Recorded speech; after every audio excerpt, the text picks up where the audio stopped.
Bonjour, aujourd'hui nous allons nous entretenir sur l'expertise comparée à la vie de Joseph, ou si vous voulez, l'expertise de Joseph. Mais avant tout, nous allons exposer ce que c'est que l'expertise ou avoir de l'expertise. Avoir de l'expertise, c'est posséder des connaissances spécifiques et approfondies. Avoir des compétences uniques et exceptionnelles dans un domaine particulier, souvent acquises par une longue expérience qui permet de fournir des analyses, donner des conseils ou fournir des solutions excellentes. L'expertise se manifeste par le savoir-faire et la connaissance spécialisée. Avoir de l'expertise, c'est de fournir des avis éclairés et des solutions pertinentes.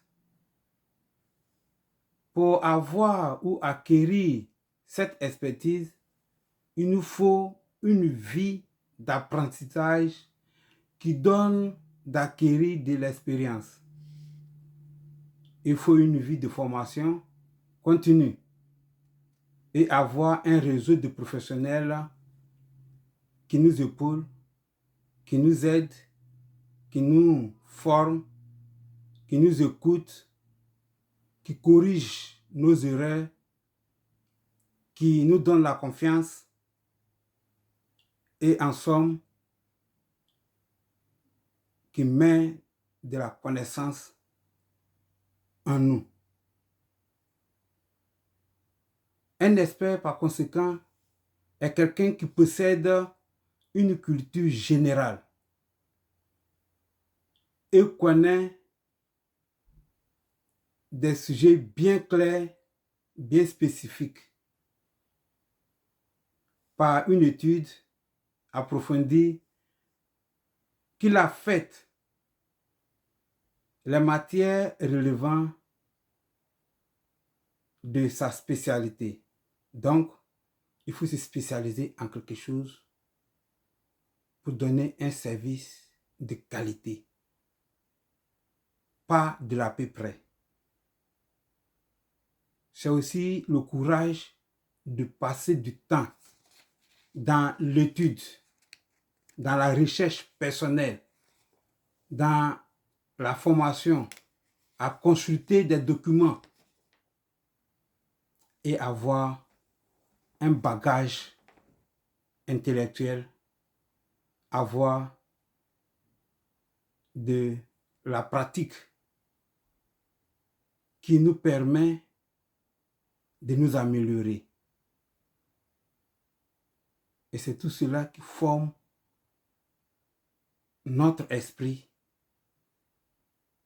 ou alors si nous voulons dire notre mindset.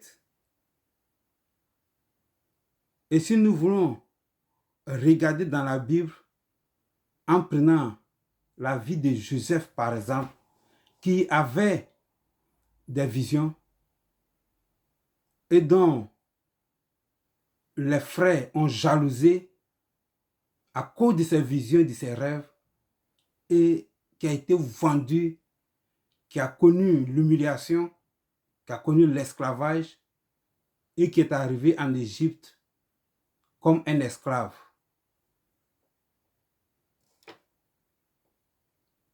Il a travaillé pour Potiphar. Ce dernier, à cause de son talent exceptionnel, convoitisé par la femme de Potiphar et qu'il avait refusé, va se retrouver en prison. Mais alors quand il était sous le toit de Potiphar, les affaires de Potiphar marchaient à cause de la faveur qui était en lui, avec lui.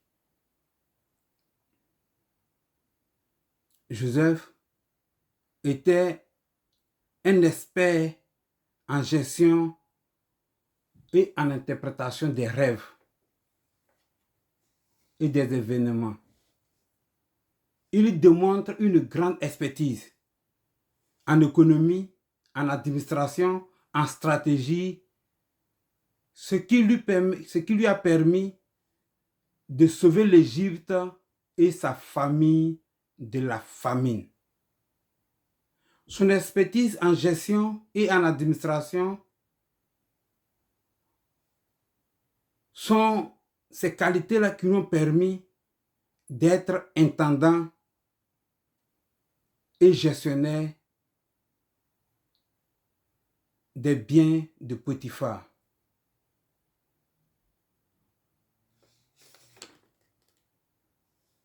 Il est aussi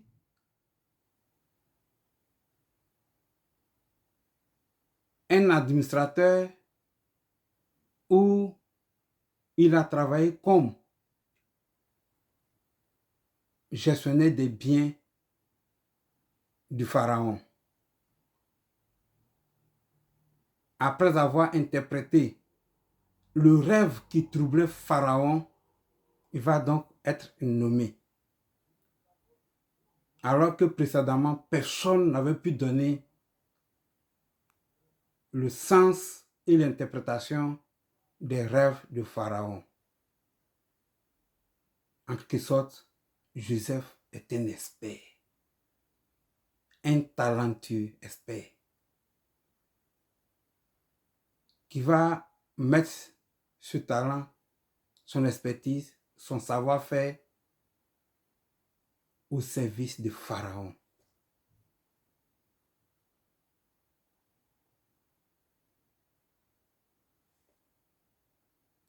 Et Joseph va être le second de Pharaon à la suite de cette interprétation.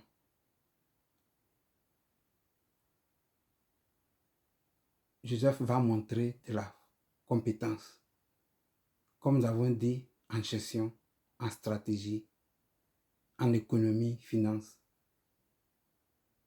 Comment est-ce qu'il va gérer cette crise qui a duré 7 ans sans aucune famine qui va affecter l'Égypte.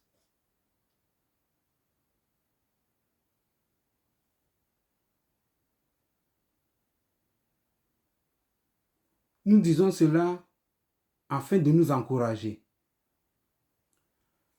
à ne pas seulement nous contenter de ce qui est déjà bon, c'est ce que nous fait la prière, mais d'avoir le courage de sortir et de se former, se spécialiser, avoir de la valeur ajoutée. Parce que ce qui va faire que nous allons coûter cher. Alors que si on se contente uniquement de la prière pour attendre d'être élevé, mais où? Dans quel domaine? Quel est notre savoir-faire? Pour que nous soyons au service de cette société. Joseph a été au service du pharaon, mais nous, dans ce monde, où nous allons être positionnés pour être en retour payé cher.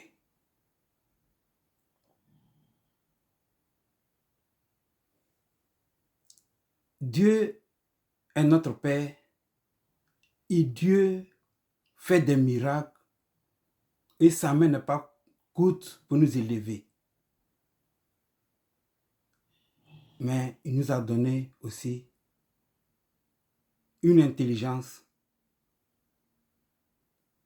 Il est prêt à nous donner de la sagesse, de la science, de la connaissance.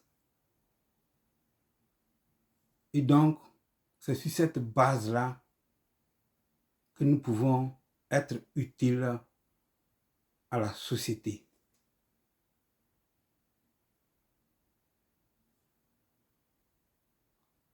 Nous sommes donc appelés à ne pas avoir peur, d'avoir le courage de pouvoir nous asseoir et de nous former. Et la main de Dieu va nous conduire.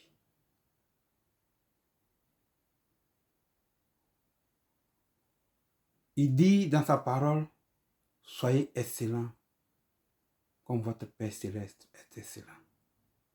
Le monde attend des hommes excellents, des hommes experts, des connaisseurs. Que le Saint-Esprit nous conduise et qu'il nous oriente vers ce qui est profondément dans notre cœur,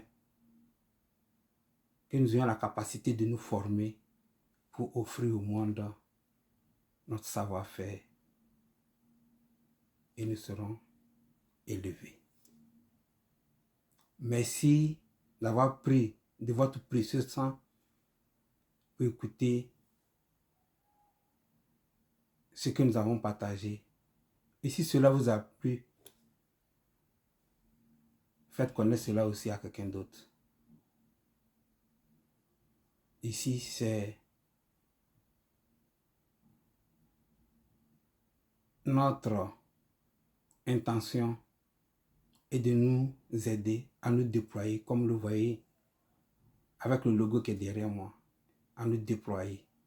Et on ne peut pas se déployer comme l'aigle si on n'est pas suffisamment fort, formé, compétent. Merci, merci, et que la main de Dieu soit sur nous et que le Saint-Esprit nous conduise. Bien à vous, paix et joie.